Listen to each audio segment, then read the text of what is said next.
Bonjour et bienvenue à tous sur ma chaîne YouTube. Vous avez certainement vu ce reportage sur France 2, je crois que c'était France 2, Cache Investigation, qui parle des influenceurs, qui parle du trading, du copy trading, et même si le fond du reportage, et ça j'en suis bien conscient, on en parlera avec aujourd'hui Stéphane, si le fond du reportage est Bonjour. une bonne initiative, bonjour Stéphane.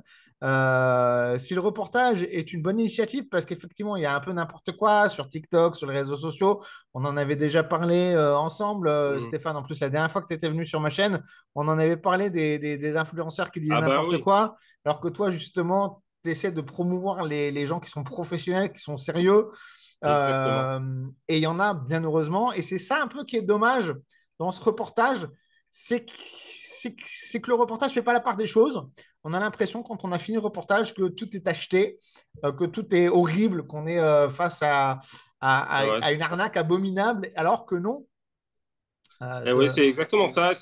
On jette le bébé avec l'eau du bain on fait pas la part des choses, on n'apporte pas des explications claires. On rentre pas des fois dans les détails pour pouvoir expliquer pourquoi c'est risqué, pourquoi il y a un manque d'informations. Parce que en fait, ce qui pose vraiment problème, parce que là, on mettait en lumière le forex, les CFD, les brokers, mais sans apporter vraiment d'explications derrière.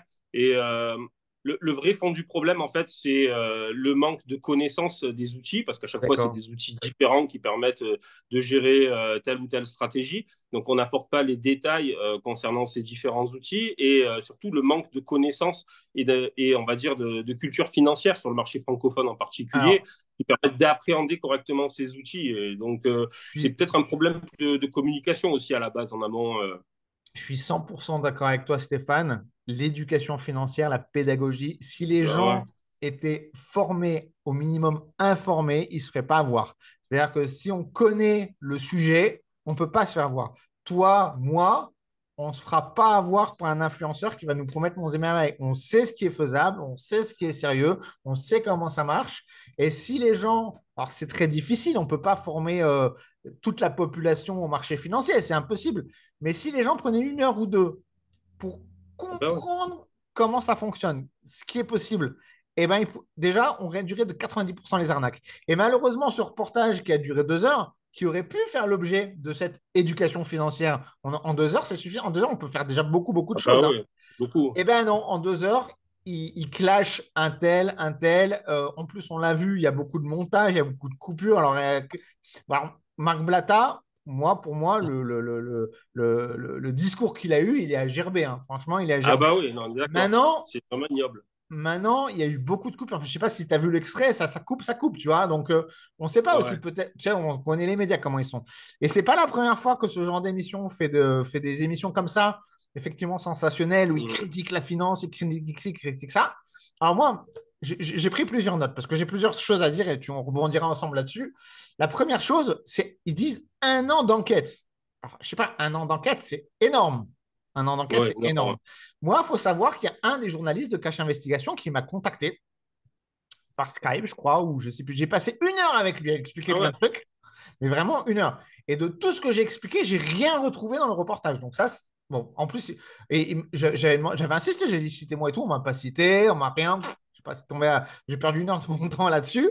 Mm. J'imagine qu'ils l'ont fait avec plein d'autres mondes, mais 1 an d'enquête pour arriver à un truc qui est à moitié précis, je trouve ça un peu bon. Et bon, je sais que c'est difficile parce que c'est des gens qui ne connaissent pas du tout la finance, qui découvrent, qui s'appuient sur certains. Alors, ils ressortent souvent les statistiques de l'AMF, etc. Et en fait, je pense qu'ils s'appuient essentiellement sur ça. Statistiques qui sont très justes, mais encore une fois, par exemple, un exemple que la journaliste ressort de très nombreuses fois est un exemple d'inexactitude ou d'imprécision qui est grave.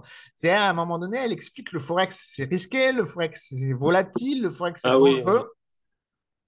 Alors ça, c'est exactement le message de l'AMF. D'ailleurs, l'AMF, je pense qu'ils avaient fait une erreur de communication là-dessus. Le Forex, c'est pas plus risqué que n'importe. D'abord, c'est l'un des plus gros marchés, c'est plus liquide marché au monde, c'est le plus gros marché après les marchés de la dette, les marchés de taux. Mhm. La volatilité, c'est 0,8% par jour sur l'euro-dollar contre 1% sur le CAC. Alors, il faut dire quoi? Il faut dire que le CAC, c'est encore plus risqué, qu'il ne faut pas y aller. Non. Ils n'ont pas expliqué que Ils n'ont c'est pas, l'effet de levier, hein, ils n'ont pas expliqué que qui... c'est les produits dérivés qui sont Ben oui. associés à ça. Ils n'ont pas expliqué que si on va sur un broker offshore, il y a des effets de levier qui sont pharaoniques, que si on reste dans le cadre réglementaire européen, les effets de levier ont été réduits pour protéger les investisseurs. Tout ça, on ne Mhm. l'explique pas. Alors que c'est ça qu'il faut expliquer. Parce qu'effectivement, si vous partez sur un courtier offshore ou si vous êtes sur un courtier régulé AMF, eh ben, c'est Ah le ouais. jour et la nuit déjà. Ben Donc, évidemment, ouais. donc Moi, ça, je me c'est suis mis pas... les mains sur la tête hein, quand je les ai vus commencer à sortir IG et tout. Je me suis dit, ah, je les connais bien. C'est pas Ouais. du tout des escrocs, c'est des gens extrêmement sérieux, Alors, compétents. IG, c'est le seul courtier sur lequel, avant d'ouvrir un compte, on est obligé de remplir un formulaire de connaissances. Et si on n'a pas les connaissances adéquates, ils vous refusent comme client. Je connais aucun autre Ah, je courtier au sais, ouais. monde qui vous refuse comme client. Il y en a, ils vont vous dire, bon, ok, machin, et puis ça va passer, quoi. On le refait ensemble par Allez, téléphone. rappelez-moi, je vais vous donner les réponses, on le fait ensemble, et je vous appelle Ouais, avec mon ouais, téléphone perso, comme ça, c'est pas c'est ça. enregistré. Non, mais Eh voilà, il oui. faut dire les choses. Moi, quand j'ai vu IG, pareil, je me suis dit, Ouais. pas déconner. Donc, les choses sont mal expliquées. Et ce qui est dramatique, c'est quelqu'un qui connaît rien, qui avait vu le reportage. Il aura bien retenu que le forex, c'est ce qu'il y a de plus risqué. Si demain il est appelé, malheureusement, je ne lui souhaite pas, mais par un escroc qui veut lui vendre un truc de Ponzi ou j'en sais rien, n'importe quoi, une vraie escroquerie, il va Hmm. pouvoir invalider tout le discours de la journaliste et tout le reportage Eh ben ouais, en disant ben non, le forex, c'est pas risqué. Allez vérifier par vous-même. L'euro-dollar, c'est 0,8% contre 1 pour le CAC et même plus que 1 pour les actions. Si on part sur les bien actions sûr. individuelles, c'est encore plus risqué. Donc en fait, finalement, le forex, c'est ce qu'il y a de moins volatile, c'est ce qu'il y a de moins risqué. Donc il peut invalider ça. Il peut invalider aussi plein d'autres éléments. On va voir, par exemple, ils ont parlé du copy trade. Soi-disant, le copy trade, ça fait perdre plus. C'est ce qu'on entend dans le discours du reportage. C'est que si vous Bien faites du sûr. copy trade, vous allez encore plus perdre. Mais alors là, j'ai les stats. C'est pareil. J'ai les stats. La plupart des courtiers, c'est vrai, la plupart des courtiers CFD, ils sont obligés d'afficher les stats des clients gagnants-perdants. En Hmm. général, ça oscille entre 70 et 80% de clients Ouais. perdants. Ah, ouais. C'est vrai. D'accord. Maintenant, je me suis amusé à prendre les stats sur un courtier. Tu connais peut-être DarwinX. C'est un des Ouais, oui. leaders du copy trade. D'accord. Hmm. Ils ont 56% de clients perdants. Donc, Ben oui, factuellement, ça montre, là, ici, que le copy trade, au contraire, alors, certes, il y a une majorité de perdants, mais ça, sur les marchés, de toute façon, il y a des gagnants et il y a des perdants. Quand on s'approche de 50%, on est, ah oui, il y a un gagnant pour un perdant. Concrètement, on est un peu sur ça, hein.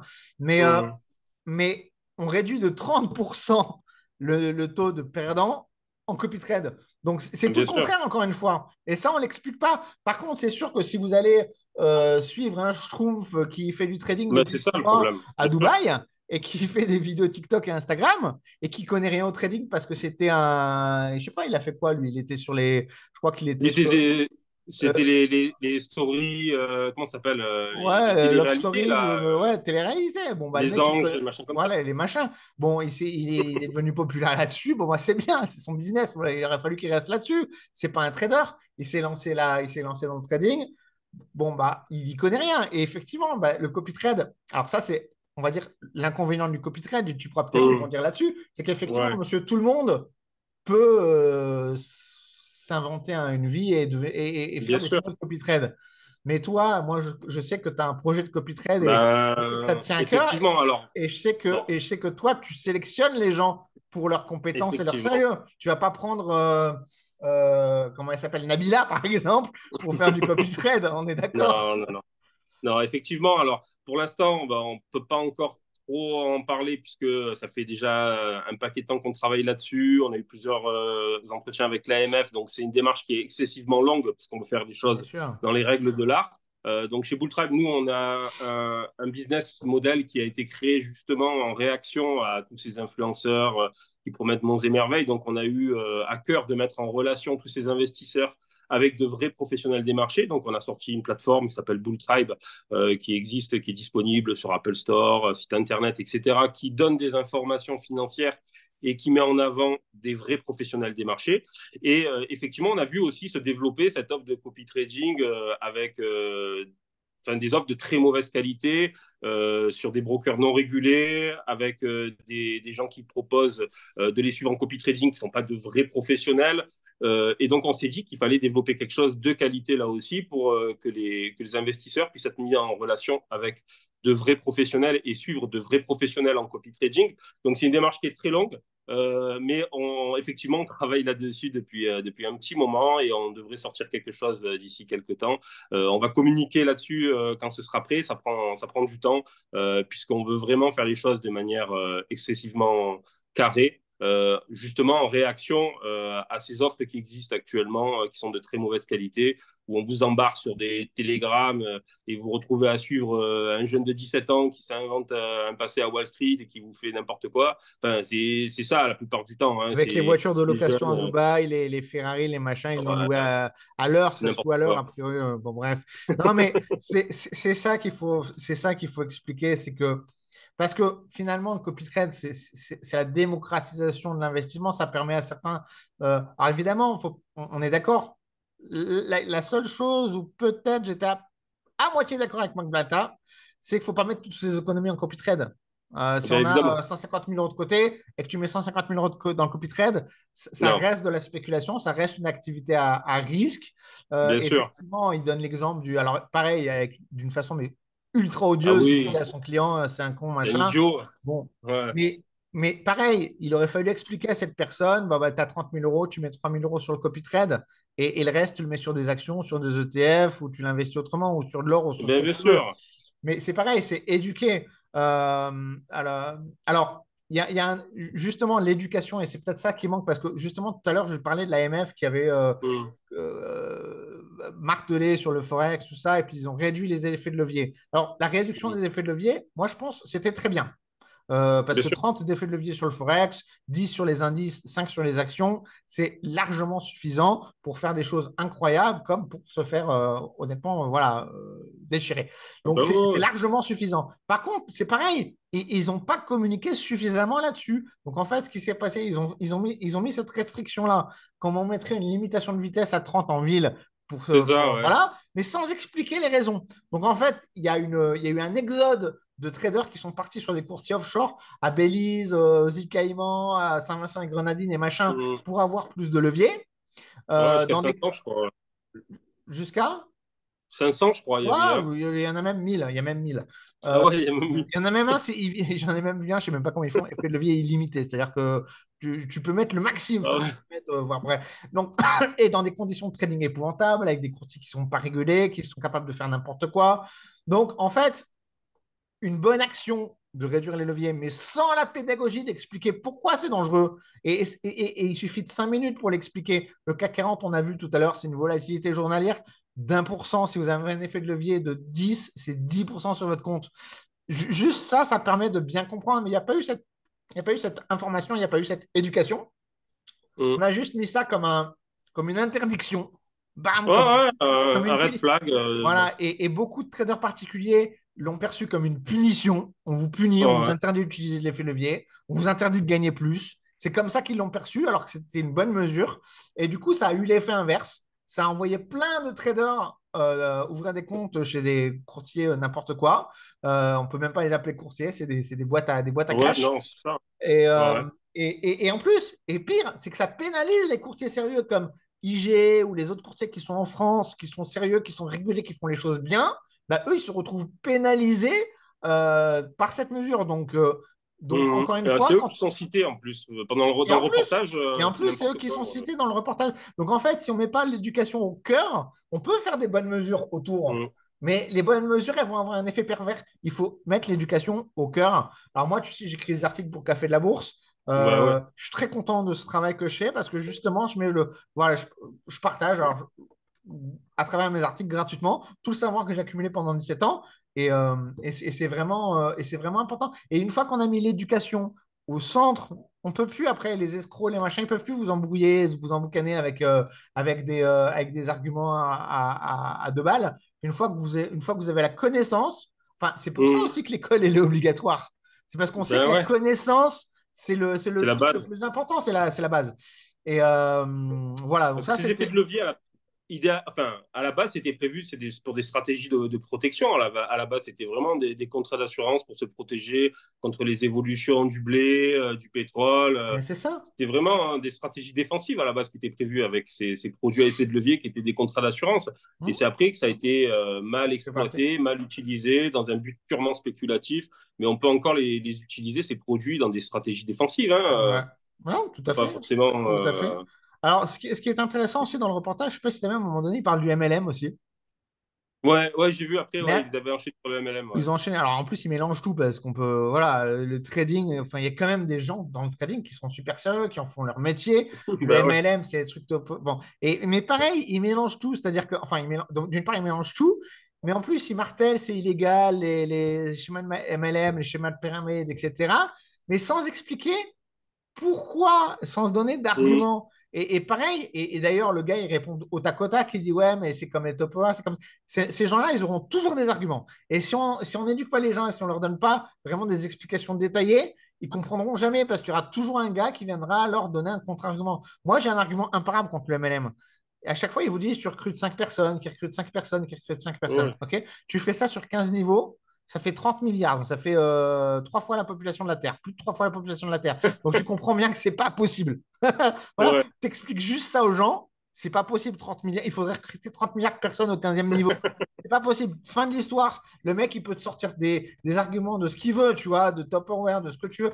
C'est pas possible. On s'arrête là, la Mais il conversation. s'adresse à des jeunes, il s'adresse Voilà. à des gens qui sont un peu fragiles. Enfin, c'est toujours pareil, c'est comme pour les influenceurs, c'est toujours une cible qui va être ou mal informée ou pas informée du tout, ou en Ouais, situation de alors, fragilité. Et c'est ouais, dégueulasse parce qu'il s'adresse à ce type de population qui est en situation de fragilité et qui va se laisser berner plus facilement parce qu'ils sont fragiles et ils ont besoin d'y croire, quoi.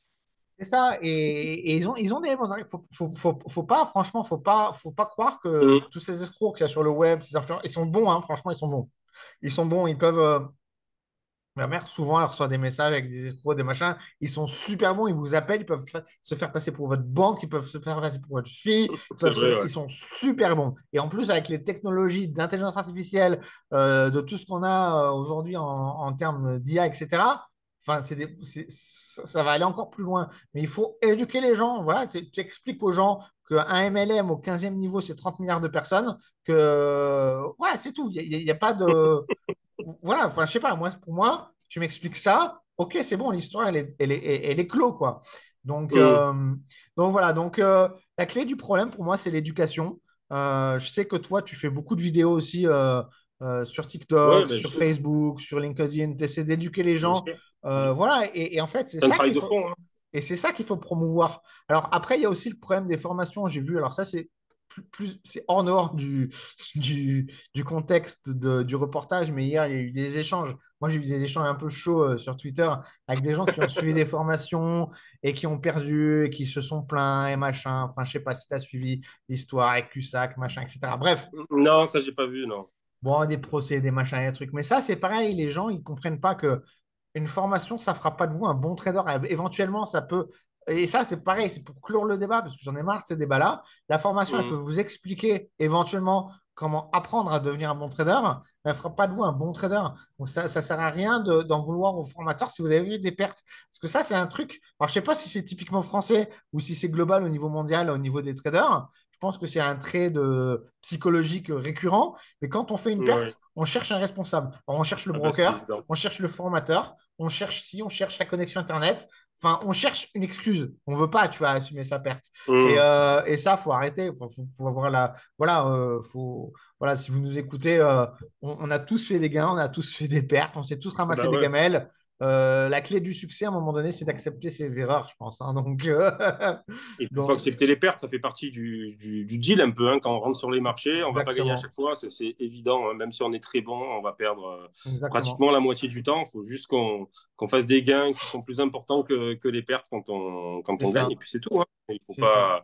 pas partir dans l'idée qu'on va faire que des Et, gains et, et qu'il y a des responsables. et si par alors ma chaîne, c'est pas une chaîne énorme, mais si par hasard, monsieur, madame de France 2, vous nous entendez, il faut, Mhm. il faut être précis dans les informations que vous donnez. Moi, si je t'avais donné un exemple, Stéphane, hors antenne, et l'exemple du médecin et du cancer. un médecin qui est cancérologue, enfin oncologue, et qui veut lutter contre le tabagisme, si à chaque fois qu'il va voir un fumeur, il lui dit Mm. 100% des fumeurs meurent du cancer des poumons, et ben derrière, il suffit qu'il tombe sur un. Alors, imaginons le monde où les vendeurs de cigarettes sont très réglementés, ils ne peuvent pas faire n'importe quoi. Mais imaginons un Mm. monde comme le monde d'Internet où tu as des influenceurs qui peuvent dire n'importe quoi, où les vendeurs de cigarettes peuvent dire n'importe quoi, et ben ils démontent le médecin en 5 minutes. Ben oui. Voilà, il faut aller dans la précision, il faut aller dans l'information précise. Voilà, si on laisse une ambiguïté et si on est vague ou Mm. si on jette le bébé avec l'eau du bain sans faire la part du bon et du mauvais, voilà, on laisse la Ouais. porte ouverte aux gens pour dire C'est n'importe quoi. chercher à faire du sensationnel en priorité plus que de l'éducatif, et c'est dommage, hein, parce que C'est bon, c'est dommage. sûr que c'était incomplet. C'était intéressant, mais incomplet. Mm. Ben, en tout cas, merci beaucoup, Marc, d'avoir Bah, en apporté tout cas, des moi, je te dis, précisions. j'attends avec impatience l'avènement de tes projets qui sont en gestation, on va dire, Ouais. depuis longtemps. Bon, moi, j'ai un peu des informations que je ne divulguerai pas ce soir parce que je suis en contact avec toi et ton associé. Puis, Mm. voilà, je sais que les choses avancent bien et je suis impatient que ça voit le jour. Et voilà, et si vous nous écoutez et que vous vous intéressez au trading, vous pouvez soit vous professionnaliser, c'est un choix. Moi, ça fait 17 ans que je fais du trading. J'ai travaillé pour des courtiers, j'ai travaillé pour des fonds d'investissement, j'ai travaillé pour des émetteurs d'ETF, mais j'ai jamais voulu me professionnaliser avec mon trading perso. Je le fais juste pour le fun, avec un petit montant, c'est ce qu'on disait hors antenne. Bon, voilà, Ah ouais. et j'ai pas honte de le dire, je trade avec un petit montant. J'ai tradé des fois avec des beaucoup plus gros montants, mais ça m'a stressé, ça me convenait pas. J'y prenais plus de plaisir. Moi, pour moi, c'est une passion, c'est un hobby, on va dire. Il faut que ça reste ludique, agréable. Et voilà, et donc il y a plein d'approches différentes. Et voilà, et vous pouvez rejoindre le Club des traders sur Facebook si vous voulez avoir partagé Ouais. vos questions. Vous êtes les bienvenus. Voilà. Et moi, de mon côté, j'écris plein d'articles, il y a ma chaîne YouTube. Voilà, il y a plein d'informations. Aujourd'hui, on a la chance aujourd'hui d'avoir Internet et d'avoir quand même beaucoup d'informations Mm. gratuitement accessibles. Ben, merci beaucoup, Marc, Merci à toi pour ce débat. aussi. C'est super Et- intéressant. On reste en contact Allez, et ça ben, je marche. t'ai informé quand on sort notre offre de copy Tu trading. reviendras sur notre chaîne YouTube, Avec grand plaisir. à cette occasion-là. À bientôt. À bientôt. Ciao.